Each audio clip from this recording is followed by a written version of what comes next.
Every now and then, I see people go on a kind of a continuous cruciferous vegetable kick. If broccoli is good for me, more broccoli is good for me. If cabbage is good for me, more cabbage is good for me.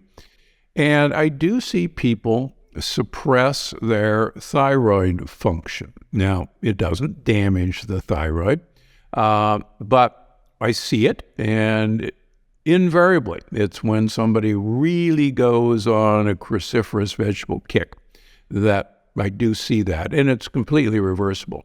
So you don't want to have cauliflower rice 3 times a day with Brussels sprouts, with cabbage. These should be part of your diet, but certainly shouldn't be the mainstay of people's diets. So when you say you've seen people run into complications pushing those cruciferous too far, is that people that have specific thyroid issues already or just general population? Plain old every day, sitting around doing nothing and embarks on, oh, I heard cruciferous vegetables are really great for me. Dr. Gundry said on a podcast, eat your cruciferous vegetables.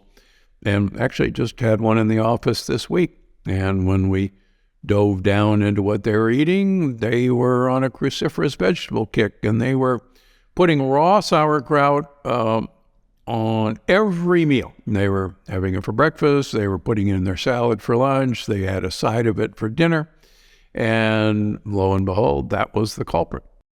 And what are you looking for specifically? Are there certain tests you're doing with patients to determine if they've pushed it too far? Are there certain symptoms that you'll see patients present you with? Just trying to get a better idea of how somebody knows if they are pushing that too hard. Well, we measure thyroid function studies in everybody every 3 months. The one that we see change when people are eating too many cruciferous vegetables is TSH, thyroid stimulating hormone. And TSH is basically the brain's method of telling the thyroid gland to make more thyroid hormone. And even though these people normally have normal levels of free T3 and free T4, which are the active forms of thyroid hormone, their TSH slowly but surely creeps up. And that's just kind of a classic finding. They don't have Hashimoto's thyroiditis.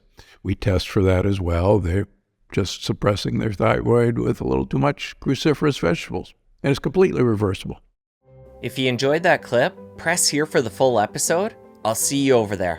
So what we're learning, sadly, is, you can have microscopic, nanomolecules of these things, but because they never detach